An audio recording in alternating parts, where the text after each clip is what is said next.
The Arizona Cardinals are going to be a run-first team in 2024. It's going to be good.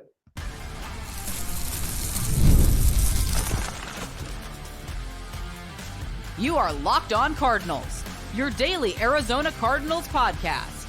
Part of the Locked On Podcast Network, your team every day.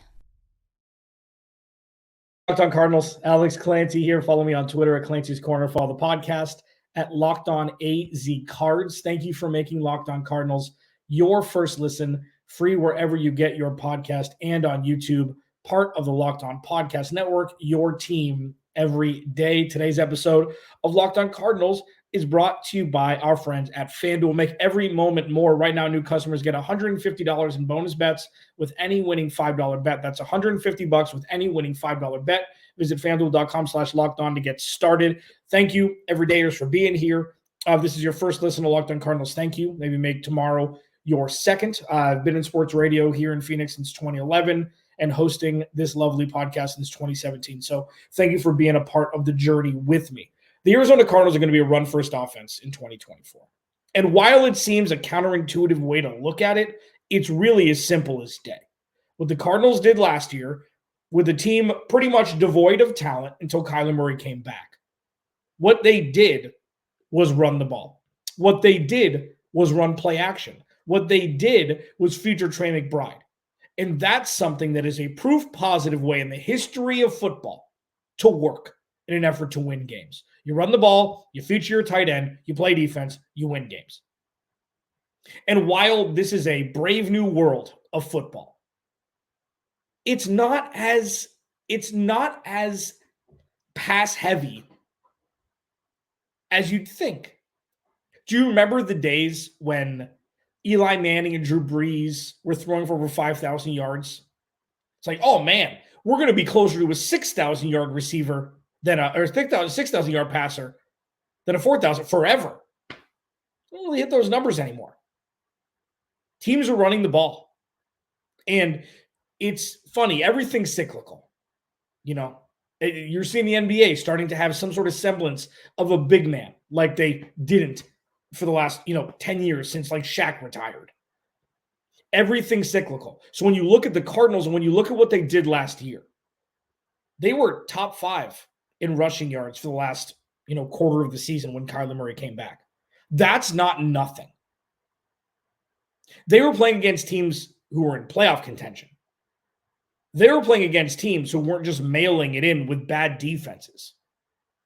Drew Petzing has a system in place that yields productivity from the running back position with last year's team.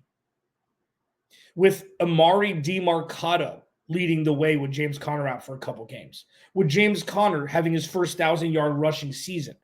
And none of it was forced. This wasn't like, Tom Thibodeau was the head coach of the Cardinals and they just run the ball 50 times. It doesn't matter. Players get hurt. You're just running the ball. It's not that. It was in the flow of a bigger picture offense that featured the rush attack. And that's what kept them in games. Because regardless of how good your defense is, the best defense is keeping your offense on the field. That's always the best defense. And then you pepper in how bad the Cardinals defense was talent-wise last year. The fact that the Cardinals won 4 games and could have probably won 7 or 8 was a miracle if there wasn't a root of that, which was the rush attack. Josh Dobbs even had a couple very, very iconic runs in 2023. Right over Xavier McKinney. I think it was an angry run. I think it ended up being a Kyle Brandt angry run. But they ran the ball. It's like, well, it's boring and you want to see that, all the weapons and throw the ball. There's going to be plenty of time for everything. There's going to be plenty of targets, plenty of snaps, plenty of everything to go around. The Arizona Cardinals have, on paper, one of the most potent and without an actual expiration date offense that we've seen in quite some time. What I mean by that is the perfect mix of veteran stars and young talent who could just coast together And when James Conner gets older, you have Trey Benson jump in, Marvin Harrison Jr., Trey McBride, Zay Jones, offensive line, Kyler Murray. Like, Kyler Murray's going to be a kid in a candy store. And they're going to run the ball first. And that could include Kyler Murray at a greater clip than last year. I just don't like, that's going to be so fascinating to see. It's going to be so fascinating to see how they utilize Kyler Murray in the run game. Like, if you don't need him, you can give the ball 30 times combined between James Conner and Trey Benson. Trey Benson ends up becoming the guy that you think he'd be, even 80% of the guy that you think he'd be after what he did at Florida State. Kyler Murray ain't got to run the ball. Where Kyler Murray is best running the ball is in the gray area, is in the broken coverage, is when he just reacts. Because, and Nate Tice does a fantastic job at this.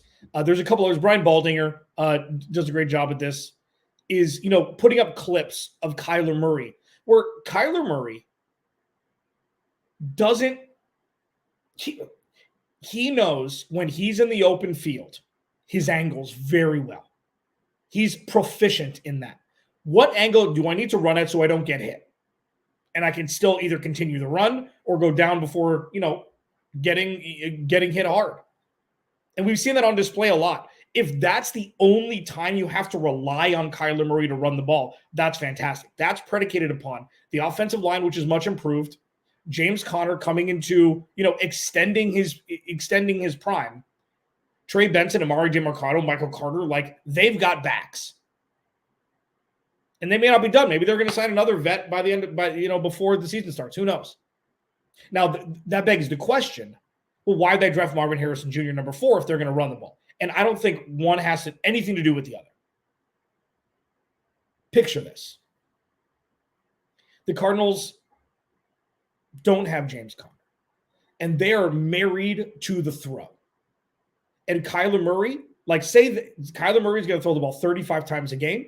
They're going to put the ball in his hands. You're going to have Marvin Harrison Jr. and Michael Wilson and Greg Dortch and Trey McBride, and they're going to wreak havoc across, the landscape of opposing defenses at the second and third level. Say that's the game plan. You know what's bracketed coverage Marvin Harrison Jr. is going to face as a rookie? You know what's bracketed coverage Trey McBride's going to face? Like, the fact that the Cardinals have what's looked to be a luxury at this point of keeping defenses so balanced that, third and shorts, circumstantial things like that, notwithstanding goal line, you could be seeing very light boxes compared to what they saw last year for James Conner and Trey Benson to run the ball. Or they stack the box, you put 8 or 9 in the box, and you have one-on-ones with Marvin Harrison Jr. and Michael Wilson and Greg Dortch and Trey McBride, likely against a backer. It's a pick-your-poison situation for opposing defenses. But when push comes to shove, where the money is made for the Arizona Cardinals is going to be running the ball. The sweet spot for me, for Kyler Murray, throwing the ball 25 times a game, maybe, being 21 of 25 for 220 or 240, a touchdown or 2, that's what you want. He affects the game in so many ways. You don't need it to show up in the stat sheet for it to be affecting the game. But the one caveat to this, the one caveat to it being a run-first team effectively, James Conner's got to stay healthy. The way James Conner stays healthy is by not having him tote the rock 70% of the time. It's imperative. And they've got plenty of guys in the backfield to be able to, give him a break. But that's something, if you want him to play 17 games, he's got to touch the ball between 15 and 20 times, either catching the ball or running the ball for it to work. Irrespective of that, the Cardinals are going to be a run-first team in 2024, and I'm stoked for it. Locked On Cardinals, your team every day. Put some damn respect on James Conner and Budda Baker's name. What do I mean by that? Guess what? I'll discuss it next. Locked On Cardinals, your team every day. This episode of Locked On Cardinals is brought to you by FanDuel. Make every moment more. Because right now, new customers get $150, man. in bonus bets with any winning $5 bet. That's $150 to bet on spreads, money lines, player props, and more. Visit FanDuel.com/lockedon and make every playoff shot count. I mean, you got to look at this, man. Celtics, minus 230 to win the championship as of now. The Mavericks, plus 240. And the Timberwolves, after their win last night to extend the series, plus 1,500. Who do you think is going to win it? Are they giving Boston too much credit? Can Dallas close it out? And then Kyrie and Luka, two of the best closers we have in 2023 and 2024. Can they take the cake at plus 240? Regardless, visit FanDuel.com/lockedon and make every playoff shot count. FanDuel, America's #1 sportsbook. Second segment, Locked On Cardinals. Alex Clancy here. Thanks for hanging out. Thanks for making Locked On Cardinals your first listen, free wherever you get your podcast and on YouTube, part of the Locked On Podcast Network. Your team every day. OTs are going on. I'll discuss it a little bit in the final segment. It's very, okay, it's happening. It's not going to be a lot of storylines. One thing that I've discussed a lot over the years on this podcast and the radio when I was doing that before is the only stories that really resonate during OTs, especially, voluntary minicamp, are bad ones. Everything else, everybody's cool, everybody's happy. Now, I will say that, with the Cardinals, having rookies and having free agents come in, I didn't mention DJ Dallas in the backfield, even though he's going to be primarily special teams. Like, everybody wants to be here. And there's nothing voluntary about voluntary mini camps. Like, it's just different. And I'll discuss that in the final segment. One of the biggest conversations that I've been having with people is, and I don't understand it, and it's fine. It's fine, to each their own. We are in such a time and place where it's like, okay, you have no value like you did 3 years ago at 100%. Have a great, best of luck. Go make your money somewhere else. Oh, you're not an all-pro player anymore, but you're still 80% of what you were. Oh, not good enough. Best of luck. Oh, the loyalty that you provided to this team when things were not great. You know what? Thank you for your service. You've made enough. Good luck. It's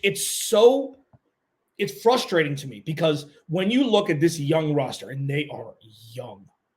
They are young. I mean, sure, you've got some vets on the offensive line. You've got a couple vets on defense, namely in the DB room and in the safety room, even though Jalen Thompson is, 26, 25?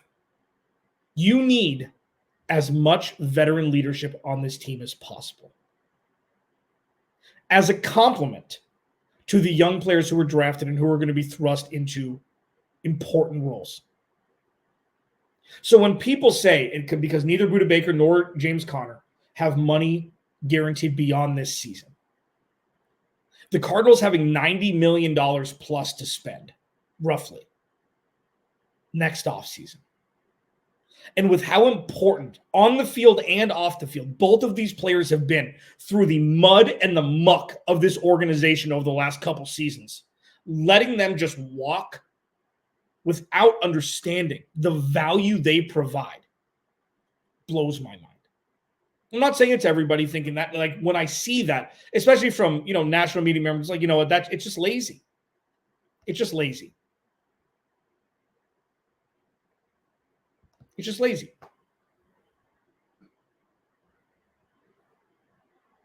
So now, when they go into a season, the Cardinals do, with real expectations, and the expectations aren't making a damn Super Bowl. The expectations are, okay, you had your pass last year.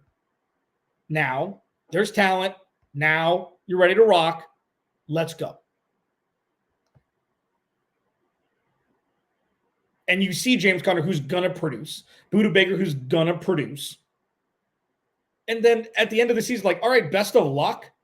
Neither of these guys are going to be looking to reset their respective markets for the positions they play. James Conner's 28. Cool.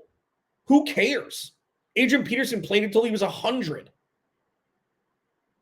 I've been yearning for the James Conner pivot into the Garrett Blount role, where he touches the ball 30 or 40% of the times. He's the guy who gets the ball inside the 10. James Conner is spry. James Conner is not an old 28. He got out of Pittsburgh. He may have been out of the league at this point if he stayed there and they used him like they use running backs, like touch the ball 50 times a game. They're out of the year. I call it getting Arian Foster.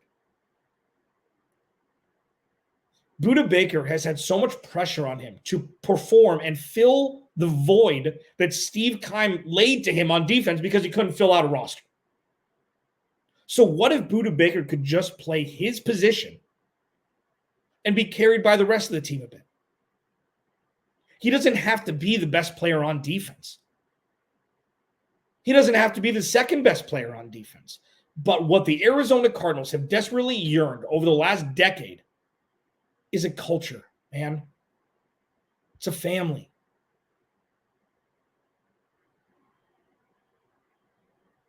And when you look at, oh, well, they're done. Like, I'm not saying you have to extend them now. It's a conversation for next year. But do you really see Budda Baker playing in a different uniform? Do you really see James Conner at this point playing in a different uniform? Now, if James Conner gets offered $25 million over 3 years, we're going to have a different conversation.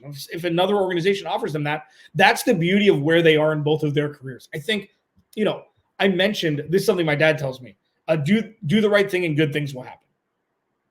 Just keep doing the right things and things will bounce your way more times than not.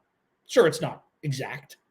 It's not about karmic things. It's just control what you can control, do the right things. Good things tend to bounce your way more than they don't. We're starting to see that with the Cardinals. I mentioned this at the beginning of last season when they hired Jonathan Gannon and Monty Osborne. Just watch. Start to see little things.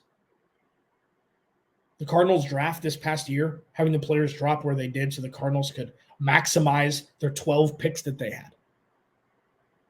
This feeling of family and camaraderie, like this isn't inorganic.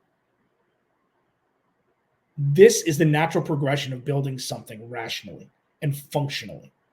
So when you look at Budda Baker and James Conner, where they are in their careers, and especially look at what happened with the safety market this offseason. 10 teams said goodbye to former All-Pros. What the Cardinals could do is really make a home for these guys. Like, you know what? You were there for us. You got paid for it, of course.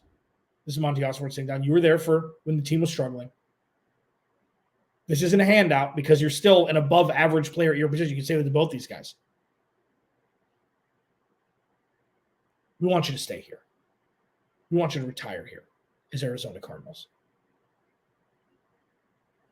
And I think that is the easiest slam dunk that Monty Osborne could do after this season. A lot's going to come to. There's going to be a lot of things that we're months away. We're 99 days away from week one at this point, from the opening game in week one.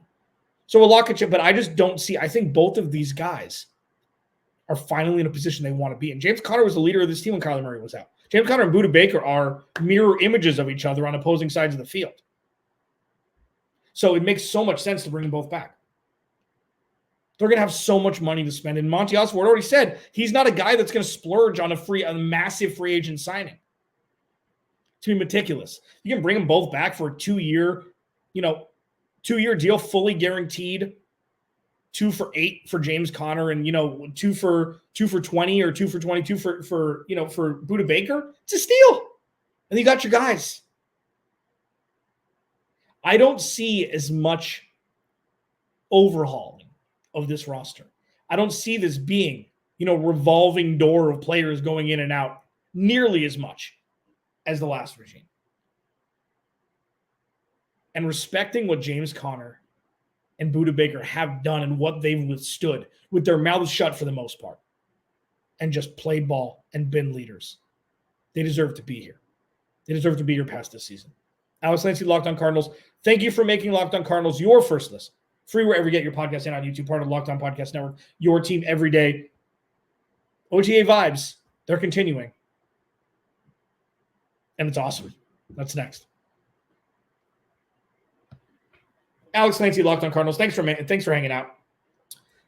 Please go to the YouTube channel, search Locked On Arizona Cardinals. Hit that subscribe button, man. Turn notifications on. Follow me on Twitter at Clancy's Corner _. Still trying to get my old Twitter, but it's just not working. You can follow the podcast at Locked On AZ Cards.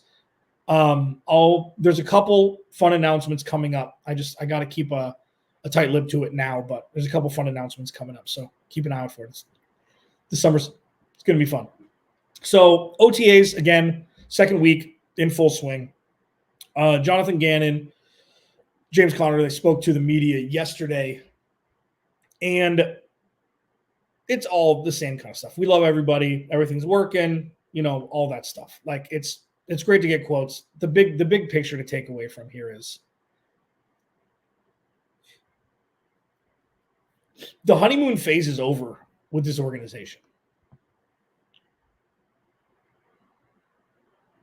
And it's something that when things are still happening and still moving forward and still everybody's jovial, that's the sign of a healthy relationship. So what I mean by the honeymoon phase was the tail end of last season. It was really the 2023 season in general, because during the honeymoon phase, there's no pressure. Just everything's easy. Everything's cool for relationships that work. And then, they started losing some games, which made sense with the roster they put out, but they were still competitive and it was still fine. They still put out a good product on the field. Then Kyler Murray came back and everything was leveled up a notch. They beat Philly on the road in Jonathan Gannon's return, which was great. Everything was good. Everything was great. All the smiles. And then going into momentum. And then luckily Matt Prater missed those 2 field goals. And then they drafted Marvin Jr. Things are high. And then going to rookie minicamp, like a lot of time has elapsed since the Cardinals' last game last season and now. And things are getting stronger. They haven't leveled out. It's like, oh, it's the same. Yeah. No, everybody's good vibes, everything, new endeavors, everything on the horizon. The world's your oyster. It's a brand new roster, everything like that. Everything that is said from every single one of these guys has the same theme. We've got to be better. We're going to do it together. We're going to follow the lead of head coach, and we're going to hit the world by storm in 2024. And everybody says it with a smile on their face, excited to be here and play for each other. And while it seems like a Disney movie script that I just said for the last 15 seconds, do you remember what it was like a couple years ago? Even during the winning, it wasn't that. It was when, not if, things faltered. Things seem to have become substantiated. The way Jonathan Gannon glows about his players. It's not political. You don't fake that stuff.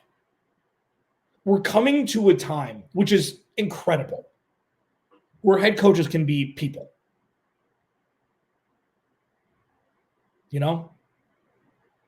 And sure, head coaches they'll defend their players. They love their players, all of that stuff. I mean, that's, been forever. But showing just raw human emotion, talking about compassion and being compassionate about the guys that, that he's going to be coaching. It's different. And you can't look and you can do whatever you want. You are a human being. You can do whatever you want. I think of it like this, and I've mentioned this a bunch on the show, but I think it's important to continue to hammer home.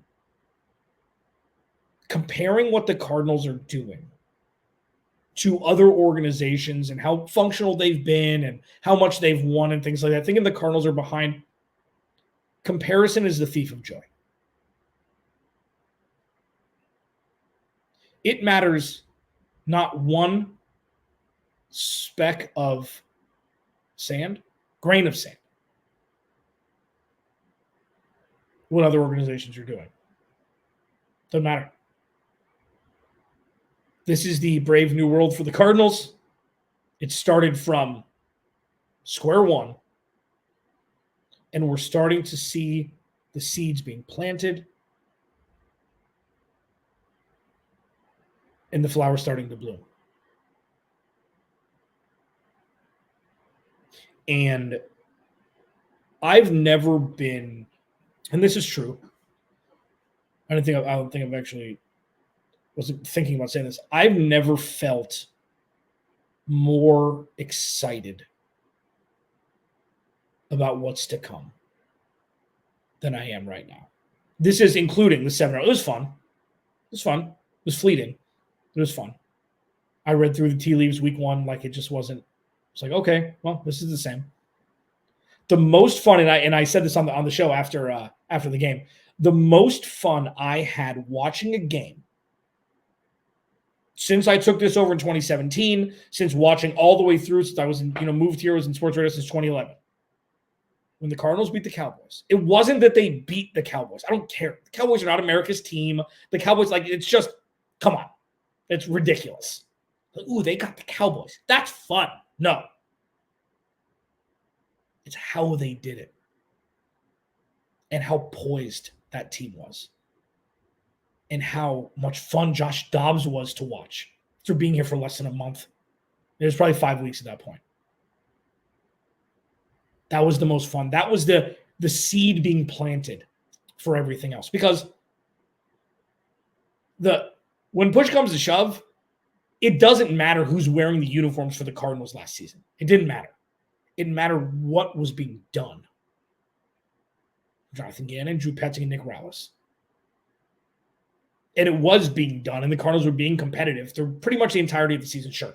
They had leads, and then they got blown out in the second half. It wasn't perfect. Come on. You can't do everything overnight.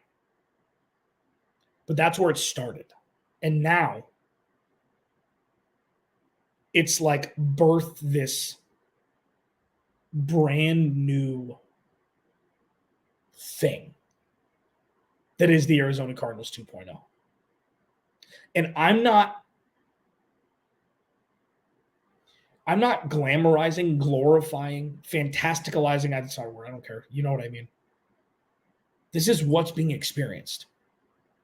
And if you're an everydayer, you've been with me since day one, I've been negative a lot of the time because I wanted to be honest about what we were witnessing. You can find plenty of outlets that'll just say everything is great all the time. That's fine. That's not going to be me. I talk to you like an adult. And you've seen a shift in me because things are starting to be done the right way. That's sustainable. Accountability is there from top down. And nobody gets preferential treatment, including the GM. Things are different. It's going to be awesome. Stay tuned. Without you, there is no me. I'll talk to you tomorrow.